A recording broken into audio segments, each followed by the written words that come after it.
최근 일본의 택배업계의 어두운 면을 보여주는 사건들이 줄지어 벌어지고 있습니다.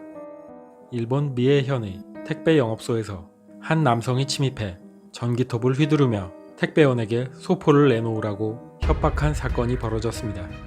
게다가 이를 영상으로 찍어 인터넷을 통해 올리는 등 엽기적인 행각을 이어갔습니다. 경찰에 체포된 이 남성은 전날 밤 택배원이 자신의 집에 소포를 배달하지 않고 영업소로 되돌아가자 이에 화가 나 이런 행각을 벌였다고 진술했습니다. 이번에는 택배사 직원이 벌인 사건도 발생했습니다. 한 대형 택배사 직원이 자신이 맡은 소포를 화를 내며 바닥에 집어던지는 영상이 아파트 CCTV를 통해 포착되었습니다. 이 직원은 심지어 택배 수레까지 부수는 폭력적인 행동을 보였습니다. 확인한 결과 이 택배원은 택배 주인을 만날 수 없어 며칠이나 다시 배송하러 갔지만 결국 주인을 만나지 못해 이런 일을 벌였다고 말했습니다. 이러한 영상들이 퍼지면서 일본에 큰 파장을 일으키게 되었고 택배업계 시스템 자체에 문제가 있는 것 아니냐는 목소리가 커지고 있습니다. 일본의 경우 한 해 50억 건 이상의 수많은 택배가 고객에게 배송됩니다. 빠른 배송 속도를 추구하게 변하고 있는 택배업계의 추세는 일본도 마찬가지라 택배사 간의 경쟁을 부추기는 상황이고 인력 부족 문제도 발생 중입니다. 하지만 이를 뒷받침할 사회적 시스템은 발전이 없이 구시대의 방식을 그대로 이어가고 있습니다.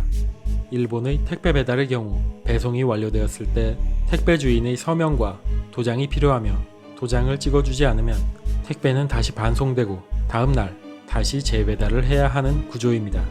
그래서 배송지까지 배달을 갔다 하더라도 배송 완료가 되지 않아 제 날짜에 배송되는 비율이 터무니없이 낮다고 합니다. 이를 보완하기 위한 방법으로 무인 택배함이 사용되고 있지만 고급 아파트나 맨션 등 일부분만이 설치되고 있으며 이마저도 택배함이 가득 찼을 경우 다시 반송되어 무용지물이라는 의견이 대다수입니다. 일반 단독주택이 많은 일본의 경우 무인 택배함을 직접 설치할 수밖에 없어 비용 부담이 된다는 이유로 설치율도 높지 않습니다.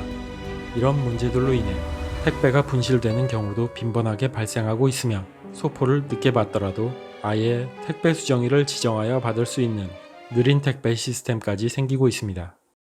시대를 역행하는 택배 논란에 염증을 느낀 일본인들의 비판의 목소리가 커지고 있는 상황에서 옆나라 한국의 택배 시스템이 주목받고 있습니다.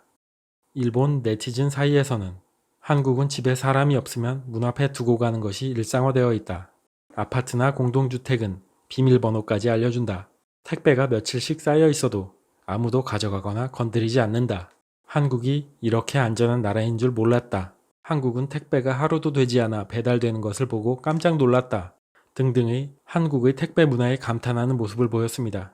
한국의 체계화된 택배 물류 시스템으로 인해 배송 중인 택배의 현재 위치까지도 알 수 있고 배송 속도 또한 다른 나라들과 비교도 안 될 정도로 빠른 것이 우리에겐 일상화되어 있습니다. 집 앞에 두고 가는 경우가 대부분임에도 불구하고 택배의 분실률이 거의 없다시피 한 한국인의 도덕성에 일본인들이 놀라움을 금치 못하고 있습니다.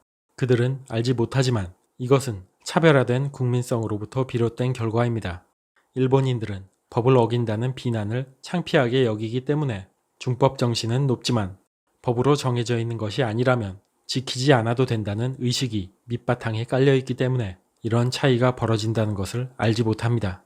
일본인들의 근성부터 바뀌지 않는 한 그들의 택배 논란은 앞으로도 끊이지 않을 것입니다. 준비한 내용은 여기까지입니다. 저는 촌철살인이었습니다.